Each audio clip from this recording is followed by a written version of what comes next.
Welcome,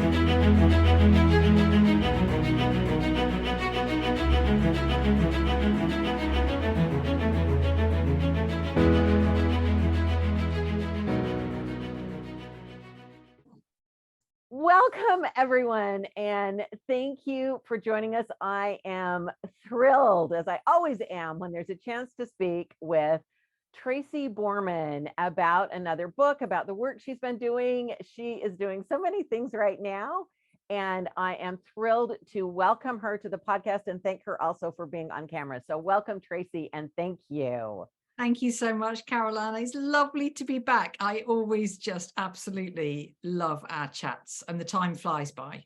Yes, and I'm so grateful. It is always so much fun. Now, let's just dip into what you're doing a little bit right now, sort of coming off Crown and Scepter, since there are so many events leading up to a new coronation for the first time. You know, it's been 70 years. So a lot going on with that. So tell us about the theater tour. Yeah, this is huge. And it's keeping me awake at night at the moment because it's scary. I've never done a theatre tour before, and it's really inspired by the coronation. It's called How to Be a Good Monarch. So this show is me sharing some of the secrets of success from the past 1,000 years, the do's and the don'ts for any current, future monarch. And yes, it's sort of based on my book, Crown and Scepter, but as I say, very much inspired by the coronation. So lots of kind of pertinent examples that, to draw on. And it's something so different because I'm used to giving talks, but this is a show, you know, with audio visual and a few special effects and film footage and music. My favorite bit, though, that I'm looking forward to most is they're building me a throne for the stage. So, oh, that's wonderful. So I get a throne. I don't know if I get to sit on it, but I will, you know, I probably will. So yeah, it's so exciting. 24 theatres in about 4 weeks, and in April and May. And I'm hoping, you know, if it does well here, I can come with it across the pond and introduce it in America. I'd love that. Oh, so would we. That would be, so if you need anyone to drive you around, I'll do it. No problem. Thank you. That would be wonderful. Well, that's great. And speaking of that, so your most recent publication is Crown and Scepter, which we have, of course, and we've spoken about that, which takes us from 1066 right up to the present monarch, King Charles III. And I know there had to be a little revision right there because it came out, of course, during the reign of Her Majesty Queen Elizabeth II. And sadly, I think we're all still a bit in shock, still 6 months on, of her passing. Yeah. So we are now getting ready for a new coronation. And so thousands of years of history here. Now, your next book, and we're just getting ready to celebrate the publication of that, interestingly enough, on May 19th, that should be a big teaser about what it's about, is about Anne Boleyn and Elizabeth I, the mother and daughter who changed history. Now, so I wondered, yeah, and there it is, yay, there it is. I got it. So brilliant and beautiful. So I have my collection, but you can see there's a space and many spaces in the bookshelf waiting for it. So can you share with us the difference? So this most recent one is this sweeping history of the monarchy, and then we're going to a really specific mother and daughter, such a narrow focus. What's that difference like in terms of the researching and the writing? Yeah. Well, I have to say the main thing is joyful, because after writing that sweeping history, which nearly finished me off, I mean, that was a colossal undertaking, 1,000 years of history. If it hadn't been for lockdown, I think I just would not have finished it, but I was forced to just sit and write. And so I loved that in terms of getting that sweep of history. But then to go from that to a quite forensic analysis of, as you say, something much more specific, a mother-daughter relationship. Two of the most famous women in history, but it's still, you know, quite a focused subject. And I have absolutely loved it, because with a focused subject, you can go so much deeper into the original research, that go back to the original documents. And that's exactly what I did for this book. And it was such a joy getting to work with archives again, because Crown and Sceptre, I certainly did some archival research, but you can't do the same depth as for a subject like this. So I have loved it. I've set up camp both in the British Library, where you and I fortuitously met for that cup of tea, which was lovely, and also in the National Archives as well. I've spent a lot of time there, and it's been a joy. That is wonderful. And you do really get down and deep, and that's terrific. So tell us a little bit why you chose this mother and daughter. There are a number of relatives in the Tudors, but why this mother and daughter? I think I know, but I'd love to have you share some of that with us. Sure. Well, the inspiration came from the second book I wrote, which I can see gracing your bookshelves there. Thank you very much, Elizabeth's Women, which really struck a chord for me when I researched that book. I came across the lives of so many women who I wanted to take further. But again, it was quite a big subject. There were about sort of 50 or so women that I wrote about in that book. But the relationship that fascinated me the most was between Elizabeth and her mother. And I thought, I really want to do more on this. And now that was published back in 2009. So it's taken me that long to come back and do what I wanted to do as soon as I'd finished that book, and just go deeper on Anne and Elizabeth. But also, it wasn't just my personal desire. Genuinely, this is a fascinating relationship, and it's a neglected relationship as well. We know all about Anne Boleyn. We know all about Elizabeth, but the two combined, not so much. And I think assumptions have been made that Anne, because she was only around for a very short time in Elizabeth's life, had no impact on her daughter. But goodness me, is the opposite the case, as I was delighted to find out. So yeah, it's endlessly, to me, and I hope to your followers as well, just such a fascinating subject. Well, and we hear Elizabeth speak quite a bit about her father and position herself with her father, especially early on as she's establishing her reign. But there were ways she kept her mother close as well. And so can you talk to us about some of that, some of the ways that we know Elizabeth was thinking about her mother? Yeah. So with Elizabeth and her mother, we're talking actions, not words. Yes, you're right. She publicly identifies with her father, because why wouldn't she? She has to enhance her legitimacy when she becomes queen. Well, certainly before she becomes queen, she knows that most of the country see her as illegitimate. Their marriage had been dissolved before Anne's execution. So she has to stress the point, I'm a Tudor. I'm Henry VIII's daughter. I deserve to be here. But look at her actions. They're all about her mother. And she does, when she becomes queen, she immediately gathers around her in her household her Boleyn relatives. They dominate Elizabeth's court, and in particular her private world. It's extraordinary. Pretty much every job on offer in Elizabeth's household goes to a Boleyn, or that side of the family. And she's been criticized a lot for not reburying her mother, in more fitting surrounds than that chapel in the Tower where poor Anne was bundled into an arrow chest after her execution and buried alongside other traitors in the Tower of London. But Elizabeth, above all, is a pragmatist, and she knows she would literally be digging up the past if she made a big song and dance reburying this woman who was so controversial. So she's much more discreet, more private, in for the most part, although there's some interesting exceptions to that. She is mostly discreet. But yeah, look at what Elizabeth does, not what she says, and then you get to the heart of how she felt about her mother.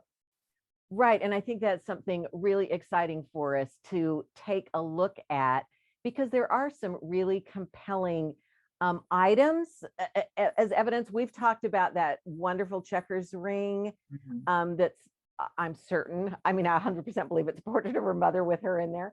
There's also, I've seen in the Victoria and Albert Museum that napkin where you can see the falcon. You have to stand just right because the light hits it, but you can see that she's using her mother's falcon on all kinds of things. And it's really an extraordinary touch in all kinds of places. So Yeah, I'm so pleased you mentioned that table linen, because actually that features prominently in the book. There's also a version of it in Gresham College in London. Oh, okay. And they've recently had it restored, and I went to see it in the conservation studio. And you're right, in certain lights, you can't see the patterns, but then when you do see them, goodness me, there's Elizabeth, and then there's a huge falcon above her, and that pattern is repeated again and again. This is all about her mother. And by the way, this decorates the cover of my book, this tablecloth, the kind of inside of the book. Oh. It's so beautiful. So I'm pleased. Anyone would think that I asked you to ask me that. No, I remember the first time I saw it, and you do, but when you stand in the right light and can see it, I Yeah. gasped out loud, which I'm known to do. Yes. Yeah. But Oh, it's just absolutely. extraordinary, Yeah. and it's very large. You can't miss it in the right light. You cannot miss it. So You can't miss it. And there are other examples as well. The virginals, both Anne and Elizabeth love to play the virginals, and there's that set in the V&A, yes, right. which has the falcon emblem on them. She kept falcons in place in some of her palaces. Of course, we had that wonderful example of a falcon turn up in recent times. And so, yeah, there were falcons everywhere. And very topically, at her coronation, the falcon was everywhere. So I love that. And I love the fact that right the way up to the end of her life, Elizabeth is honoring her mother. So her tomb in Westminster Abbey bears a falcon. You know, this is not a woman who is ashamed of her mother, who wants to cover over all of that. You know, and I say she's subtle, but she gets less subtle as her reign goes on. She gets a bit more confident in her queenship, and that's when you see her shouting a bit more about her mother. Right, and really taking a stand, and that is really wonderful.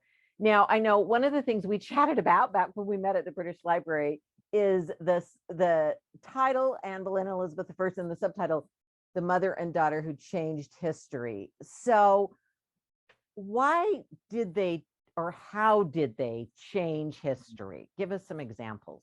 Okay, so religion was a biggie here, as much for Anne as for Elizabeth. Elizabeth is rightly hailed as a Protestant monarch. She firmly established the new Reformed faith in England, but it began with her mother.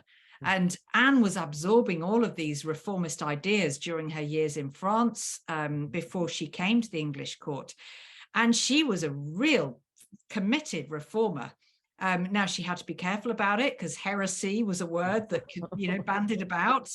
But she was getting books imported secretly from overseas that were quite radical religious texts. And, one of these ended up in Henry VIII's hands, and Anne could have paid for it with her life. But luckily, she brazened it out. And this book, which was Obedience of the Christian Man, actually gave a justification for the king being above the Pope. And that really planted a seed for Henry, of course. And it was all thanks to Anne. And so I would say without Anne and her influence, we wouldn't have had the Reformation. We wouldn't have had the break with Rome. Or at least if we did, it would have been a more gradual process that we saw in other parts of Europe, not this quite brutal severing of England from the rest of Catholic Europe that happened. And so it all starts with Anne. And of course, that then sets in train, you can say, a whole number of things, because with the Reformation, you get the rise of Parliament, which ultimately abolishes the monarchy in the following century. So you can see, I'm not claiming that Anne Boleyn is the catalyst for everything, but I think she had such a huge impact on English religious and political life. And of course, she gave birth to Elizabeth, who is, I would say it, but I hope you agree, rightly hailed as probably the greatest monarch in British history. Certainly, she's very definitely up there. So both women were trailblazers in different ways, but they left an indelible mark. And so that's what I look at as well in this book, not just their relationship, but the kind of so what, it's interesting as a relationship, but what impact did it have? And it was huge. Yes. So if you look at the Tudors themselves, and Elizabeth, of course, is that longest reigning monarch into the next century and really firmly establishes the whole dynasty. So I don't know what Henry VIII might have thought of that, but Yes. certainly she does her Oh, mother proud. she does her mother proud, and I just love the irony. This wasn't Mhm. supposed to happen in Henry's eyes. He died thinking, well, I've got a son. He might be only 9 years old, but I've got a son. That's fine.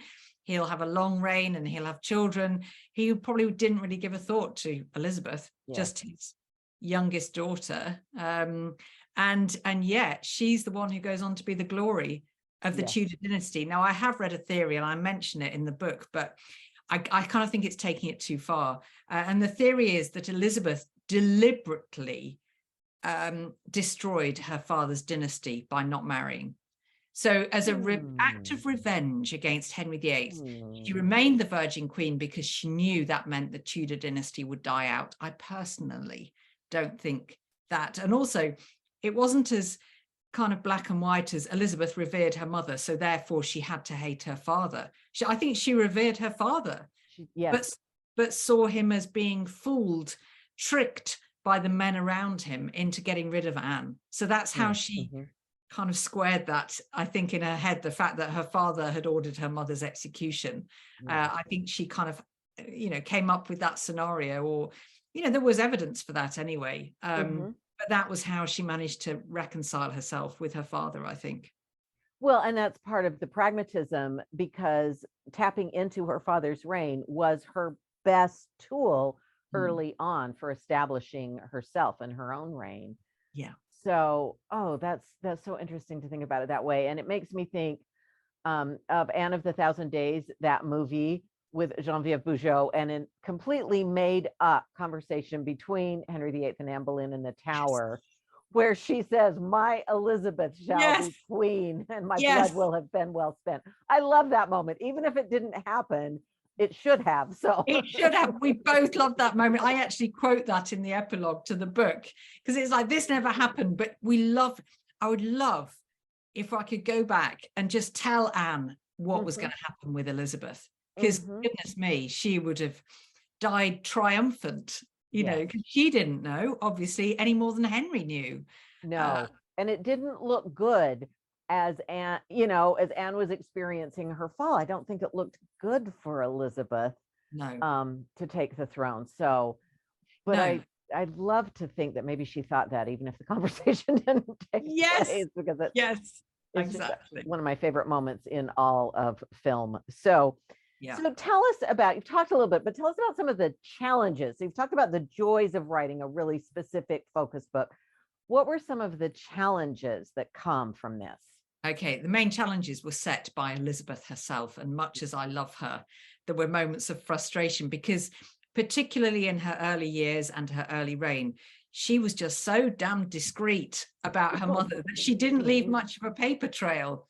So that really did set a challenge in historical research to actually find anything. And there were moments where I thought, am I just clutching at straws here? Is there actually nothing here about Elizabeth and her mother? But then it just takes one little chink of light, as you know, when you're researching, and then you're off. And where I found that chink of light, and I better not say too much, but were in the inventories of Elizabeth's possessions.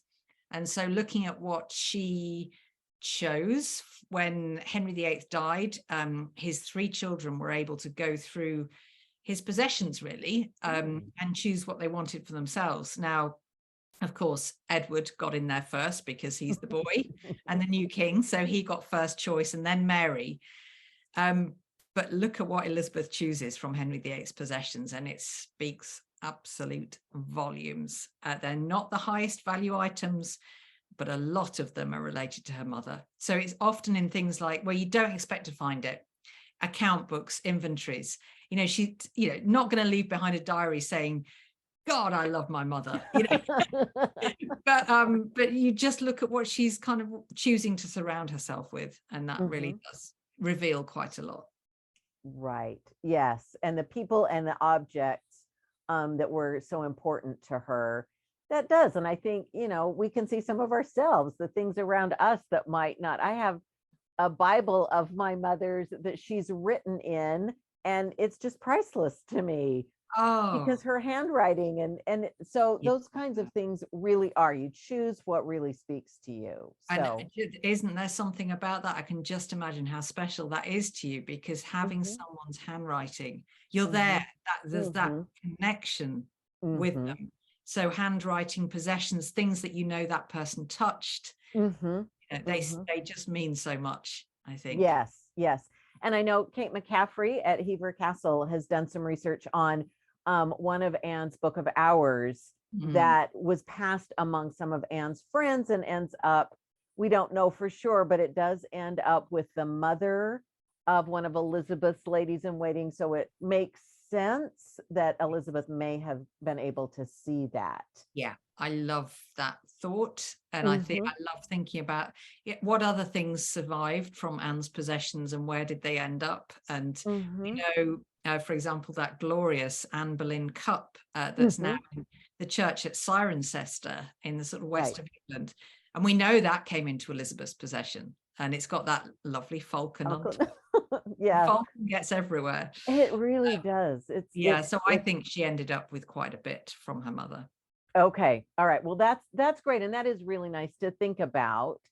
Because she took a different take than Mary. Mary did sort of go back and make that Yeah. marriage legal and sort of resuscitate her mother's reputation, although Catherine of Aragon's reputation really hadn't been damaged. It was just No. the marriage. And I don't think anyone really thought the marriage was invalid anyway. So it wasn't a big stretch for Mary It wasn't. to And do I that. know I always get accused of being too critical of Mary, so I'm going to be careful what I say here, but she had an easier job of it. Hmm. Because you're right, Catherine of Aragon never suffered that that catastrophic destruction of her reputation Hmm. in the way that Anne Boleyn did. Well, Anne Boleyn was never really liked. Yeah. Not really, Not not really. widely Yeah. liked. Hmm. Whereas Catherine of Aragon, 99% of people still saw her as the true queen, even after Henry VIII no longer saw her that Right. way. Yes. Yes. So Mary, it was a popular move, really, Hmm. for Mary to revere her Hmm. mother. But that said, Mary went too far, I think, trying to kind of bring back the past, and certainly in terms of trying to overturn the Reformation, because even quite a few devout Catholics didn't want that overturned because they profited from the Reformation and from the dissolution of the monasteries. Certainly, yes. Yeah.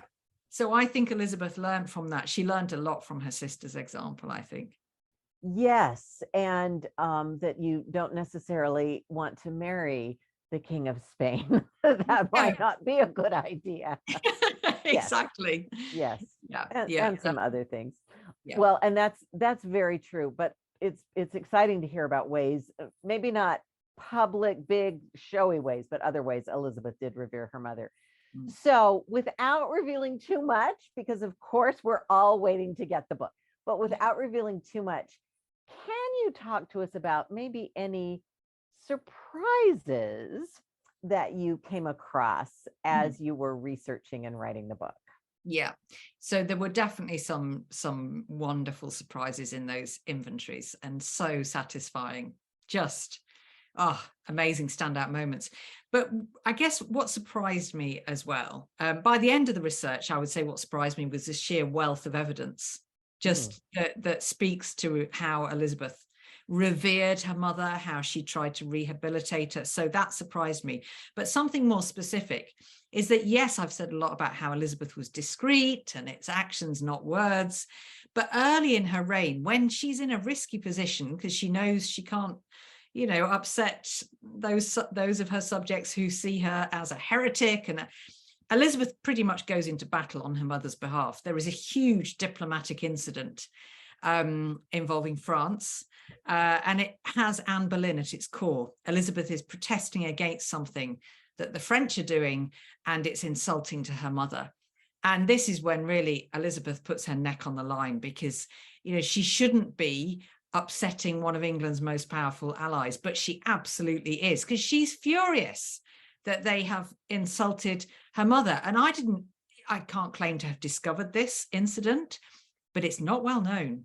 It's not well known at all. It's almost been lost over the centuries. And so being able to research that in detail and tell that story again, this huge diplomatic row entirely prompted by Anne Boleyn, and Elizabeth's reaction to that was unbelievable. I actually couldn't believe what I was reading when you look at, this is when Elizabeth, she lets the mask slip, and she is livid when she sees her late mother's memory being challenged and blackened. She goes for it, and it's sparks fly and heads almost roll, I would say. That's very exciting. So we'll all look forward to reading about that and seeing that unfold. So there are, thank you for sharing that teaser. There are a couple of moments that Anne and Elizabeth, we talked a little bit about this before, but there are a couple of moments that they share, but not at the same time. Yes. And so May 19th, which is the release date of your book in the UK, is the anniversary of Anne's execution. It's also the anniversary in the Tower of London. And it's also the anniversary of years later when Mary had imprisoned Elizabeth in the Tower of London, when Elizabeth is released. And I just wonder, Elizabeth, knowing that day when she heard the guards coming, what that must have felt like, because that would have just been terrifying. Absolutely. But surprisingly, from that moment, Elizabeth returns to the Tower in January of 1559 to prepare for her coronation. And she makes some comments about that. So I wonder if you could talk to us about that, because it's sort of, we have before Anne's coronation, she goes to the Tower in all of her glory. She's received by Henry VIII. He makes such a big deal about it. And then she is crowned in Westminster Abbey in 1533, and she's pregnant with Elizabeth. So you could say Elizabeth's there with her. Yeah. And then things really change. And so can you sort of tell us how that culminates in that moment with Elizabeth in 1559? Oh gosh, I'm so pleased you asked me this question today, because today I was at the Tower of London, and I went to stand on the spot where both Anne and Elizabeth stayed before their coronations, but also as prisoners, because it's the same spot, the same royal apartments that we don't have anymore. But shivers down the spine moment to think they were both here. So as you rightly say, Elizabeth, when she becomes queen, she upholds the tradition of a monarch going to the Tower prior to their coronation. Now, I imagine this is the last place she would wanted to have been. She was utterly terrified last time she was there. It had all of those associations with her mother, because Anne Boleyn arrived in the Tower for her coronation in June 1533, and it was a moment of triumph. Henry VIII had transformed the royal palace in the Tower in her honor. He'd added those famous onion domes to the top of the White Tower that still makes that famous silhouette the world over. And then fast forward less than 3 years, Anne is back, but she's back as a prisoner under suspicion of adultery and treason. And she, to be back in those apartments, knowing, she hasn't been back there since, knowing how everything has changed. It's turned on its head in a matter of 3 years. And then, as I say, Elizabeth does that in reverse. So she is a prisoner, and as you rightly say, in the same part of the Tower, when her sister Mary is on the throne, and Elizabeth is suspected of being part of the Wyatt rebellion, which is rebelling really against Mary's marriage to Philip of Spain. And she's there, she's kept in the same place. I think that's yes, of course, for a royal prisoner, it makes sense, but this is psychological torture, I think. It's very deliberate. And as you mentioned, they keep her there until the 19th of May. Now, if that isn't deliberate, I don't know what is. They could have released her before then, but she was so convinced that she was going to go the same way as her mother, that she actually sent a message to Mary asking for a swordsman like her mother had had, because she knew it was the swifter death.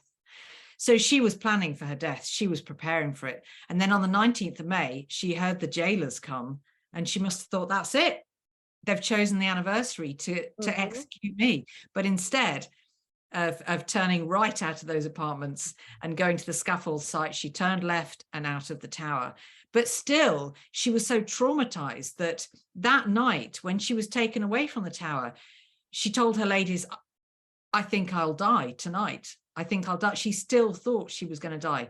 So then fast forward 5 years, or sort of 4.5 years, she's back at the Tower before her coronation, and she makes this remark that, you know, I'm paraphrasing dreadfully here, but effectively, you know, I was a prisoner here. Now I'm a prince of this land. Others have been princes of this land and ended up prisoners. Now, how many other people in history started out as princes in the Tower and ended up as prisoners?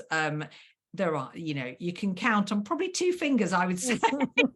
And one of them is Anne Boleyn. So I think that's a very deliberate reference to her mother that she is making. When she returns to the Tower in triumph before her coronation, she's remembering her mother and how it was the opposite way round for her. So that is a really poignant moment. And there's little wonder Elizabeth hardly ever goes back to the Tower. I think once or twice throughout that 44.5-year reign. Right. Yeah. Well, and why would she? I mean, Yeah. that would be a terrifying, but it is really wonderful that is happening. That's the beginning of her reign. She's calling out that memory, which, you know, so she's got her mother with you. And then during the procession, one of the pageants features her mother prominently. Yes, it really does, on Grace Church Street. Now, I've had a quite extraordinary week, because on Monday, I retraced Elizabeth's coronation procession. Now, admittedly, partly in a black cab, in a London taxi. So I didn't walk the whole thing because I was kind of filming it. And one of the places we stopped off was Grace Church Street, where this extraordinary scene was constructed. And it was this 3-tiered life-size family tree showing Elizabeth's descent and therefore her right to be where she was as queen. And so on the bottom tier, you have Henry VII and Elizabeth of York, her grandparents. Middle tier, Henry VIII and Anne Boleyn, life-size depictions of her parents. This is the first time Anne Boleyn had been mentioned, let alone reconstructed, in a pageant for everyone to see. Top tier, Elizabeth herself. So this is her proudly showing off her descent. And Anne Boleyn is in evidence throughout the procession. You know, we mentioned the falcon, it's everywhere. But more than that, Elizabeth models her entire coronation on Anne's. She consults the same people who designed Anne's, and, you know, the parallels are just extraordinary. It's the biggest way that the new queen can honor her mother. And she really does that with style, I think. Well, yes, and certainly there were people we know who would have seen her mother's coronation. It wasn't that far in the past who would have seen hers as well. I mean, so much has happened. It seems like it must have been years and years and years.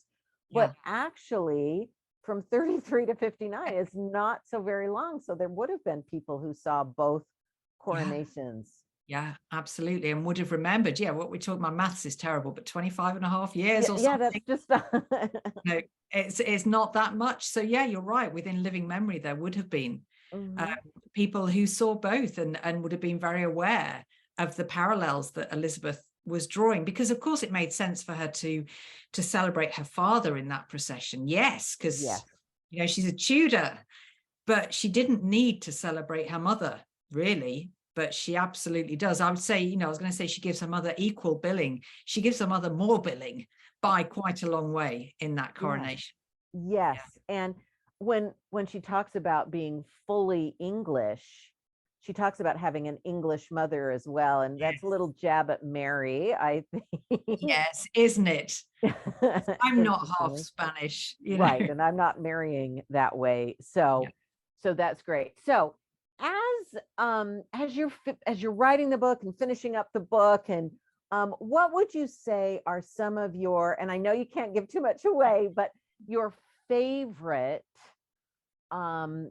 either lessons learned or something you were hoping to find that you did, or, you know, I have some things I secretly believe that I hope to find out are true, something like, what are some of your favorite moments?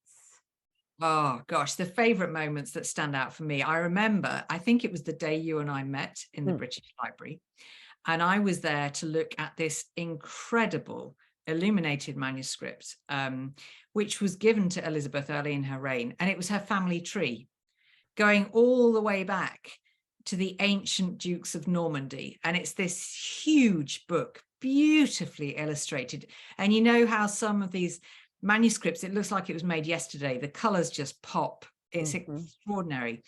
And then I got to the last page, where it's Elizabeth's direct descent. And this is a bit of historical airbrushing, because there's no mention of the fact that Henry VIII had any other wife than Anne Boleyn. So it basically says Anne Boleyn, the first wife of Henry VIII. So Catherine of Aragon, no, because Anne is the first true wife. I can't remember the exact wording, but you know, you would think Catherine of Aragon didn't ever exist. Wow. So she's been removed from history, and it's all about Anne Boleyn, and it's all about, you know, Henry VIII and then Elizabeth.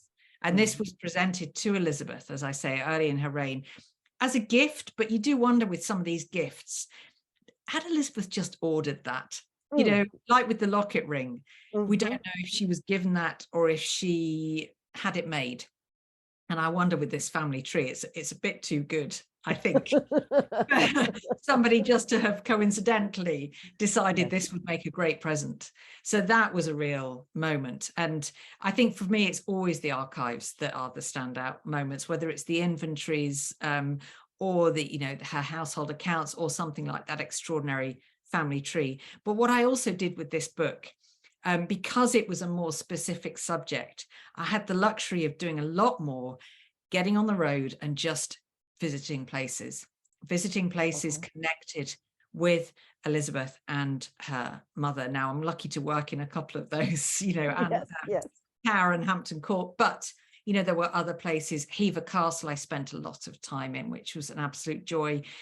Interestingly, there, we don't know if Elizabeth ever visited Hever Castle, but Owen, I know you know, the wonderful curator there, he and I both agree it's so likely, because Elizabeth's stepmother, Anne of Cleves, inherited Hever Castle, of course, as part of her settlement. And Elizabeth and Anne of Cleves were very close. So I think the likelihood is Elizabeth would have visited her there. So I spent time there, and just, you can't beat retracing the steps, even though the places I visit, it's not like they had a hidden archive that we didn't know about, but there's something about being in the spaces and just seeing these things, visiting Elizabeth's tomb, spending time in the chapel of St. Peter at Vincula in the Tower where Anne is buried. It just brought everything to life for me. So I loved it. I loved it. The thing is, it spoiled me now.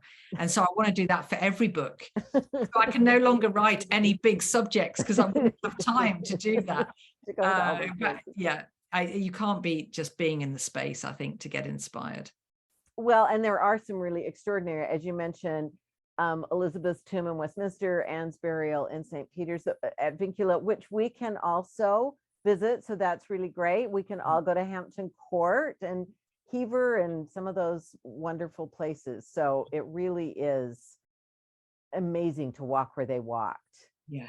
And I know when I go to Hampton, I like to just go off, you know, down little corridors that you don't even know and touch the wall. Maybe someone touched this wall. You know? Yes. Yeah, exactly. Just go slightly off the visitor route, just take a little left or whatever it might be. And yeah, I love that too. I love that too. Whether it's in one of the public areas or just the kind of behind the scenes, yeah, it's the same advice I'd give somebody who goes to Venice.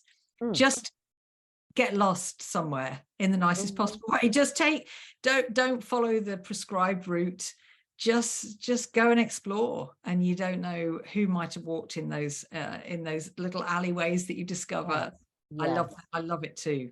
Yes, and you do just sort of get that feeling of people. Yeah. All right, so as we come to the end of this part of our discussion, and we're looking forward to the release in May 19th and then early June in the US. That's right. Yeah. So we'll keep on that. All that'll be in the show notes. Are there questions that you would like readers to bring to the book to sort of focus our reading? I mean, I know we'll all just jump in and read and love it, but sometimes it's kind of fun to go in with some questions. So are there any questions you think readers might enjoy bringing to these Yeah, two I guess, amazing women? yeah, I mean, the main question is one that we said right at the beginning, which is, did Anne Boleyn have any impact on Elizabeth? Well, I hope the book answers that, but I think it's good to genuinely interrogate that, as I had to when writing this book. It was a bit of a leap of faith writing it, because I didn't know if there was a case to answer here. But I think it's good for readers to come with hopefully, you know, no bias. Just be prepared to be convinced or otherwise in terms of Elizabeth's relationship with her mother. Also, perhaps a question around legacy. You know, what difference did this relationship make? Would Elizabeth have been a different queen without her mother's influence? Would she have been as successful a queen as she turned out to be? Would she have reigned for as long? You know, these are questions that I kept asking myself during the course of the research, because I thought, I can't just credit Anne with everything, you know, if it's not there. But I genuinely did interrogate myself and the sources with that in mind. You know, what the kind of, so what different? Yes, they might have been close. Yes, Elizabeth might have really revered her mother's memory, but what difference did that make? So if readers come with that question, I think that's a great one to start with. Oh, that's wonderful. And that's a really great one to just have in your mind. So as we turn to it, have that in mind. So that's just wonderful. Well, you know, I cannot wait. I've been counting down. It's already ordered. So I will have all that information in the show notes so everybody can also order it. But tell us, besides the theater tour, so thank you for letting us know about that. What else are you working on? I have the fiction as well. So are there some fictional books in the future for us? And what else what is ahead? Yes, it's all about the fiction. In fact, for the next 3 books, I'm writing fiction. Now, it's not, well, at the moment, it's not a trilogy, 3 just separate individual fiction books. And I hope you'll be delighted to hear that the one I'm working on right now, the first of those, is a Tudor subject. Because of course my first fiction trilogy, I was a traitor. I went into the Stuart period. But I've gone back to the Tudor period. I can't say exactly what it's about, but suffice it to say, you know, it's a very well-known character, but I'm telling it from a very different place, both in terms of geography and in terms of the way in which I'm bringing that story to the reader. So I've started it, and I probably won't get much written over the next couple of months, if I'm honest, although it may keep me sane during the craziness of the theatre tour. But that I'm handing it in next spring, so about a year from now. Okay. And hopefully it will then be out in fall, 2024. Okay. Again, the US dates can be slightly different, but hopefully, you know, it'll be out there pretty soon after that. So that's really what's keeping me busy. I've got a couple of TV things that I'm working on as well, which definitely keeps me out of mischief. And over the coronation, I'm going to be doing some broadcasting on both sides of the Atlantic. Wonderful. So because you know, the US media, I've found, is, you know, they are more organized and they are booking people and getting ahead, and so I'm going to be doing some US media, but also some UK media around the coronation as well. So yeah, just those royals, they keep me busy. they do. And I am starting to hear some exciting things about the coronation. And I actually read today, I did read it today, so maybe you can confirm that. Of course, the crown jewels have to be removed from the tower, so we can't go view them because they're being prepared for use. But when they come back after the coronation, there's going to be a slightly different exhibition or something different with the exhibition. It's so exciting. We need to do a separate podcast all about this. One of the reasons I was at the tower today was to look at the exhibition being built as we speak. This is going to be a dazzling new display of those crown jewels. And it's just spectacular. I mean, of course, you could say the crown jewels are always spectacular, so it doesn't matter how they're displayed. But we've had the same display in place for many years, and now we've done something completely different. But my goodness me, it makes those jewels stand out, and also gives more of the historical context, I think. So it's less just come and see the bling, come and see these beautiful jewels, and more about the 1,000 years of coronations and kings and queens, and you know, how the coronation ceremony has evolved. And it always amazes me just how ancient that ceremony is. We're talking, you know, an Anglo-Saxon ceremony that has changed little in nearly 1,200 years. Even down to some of the music was originally played in the 10th century, and we're still playing it now in the 21st century. So that's extraordinary. So, but yeah, of course, the jewels themselves are the star of the show. But it was so exciting. I was kind of there amidst all the building work going on, and it's going to be, it's going to open in May once we get the jewels back after they're working hard to crown our new king. Oh, that's great. And of course, of course, all of the coronation will be covered everywhere, and US is very good about TV coverage of all of that. So we can all look forward to that. We'll look for you. Thank you. So this is all just so much fun to look forward to, and we will keep watching. So I know Twitter and Instagram, are they the best places to find you still? They are the best places, although I now have as well an official Facebook page. I've finally gone, because I used to just put nonsense on Facebook, kind of just family and friends stuff, but I've now actually finally got around to having an official kind of, author page. Okay. And that's under my name, obviously. And as of yesterday, I'm feeling very grown up. I'm feeling the opposite. I'm feeling very youthful, because I'm now on TikTok. I was going to ask about TikTok, because Yes. So I'm now literally, I posted my first video this morning, much to my daughter's embarrassment, because I'm now on her turf.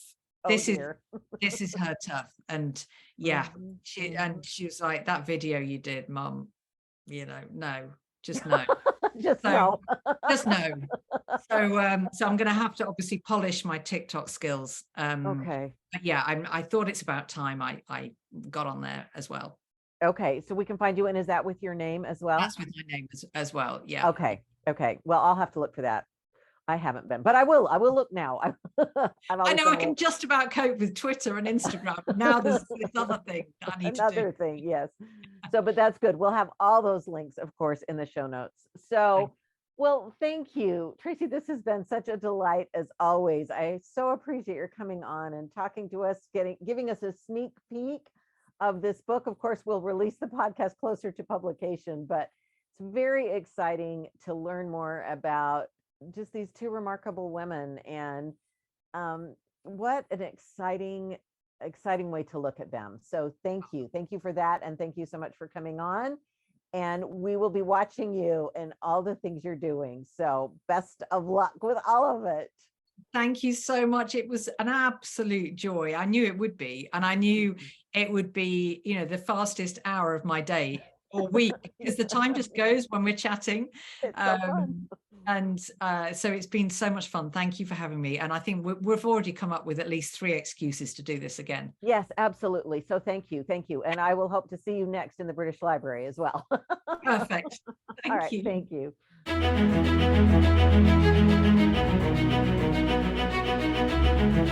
you.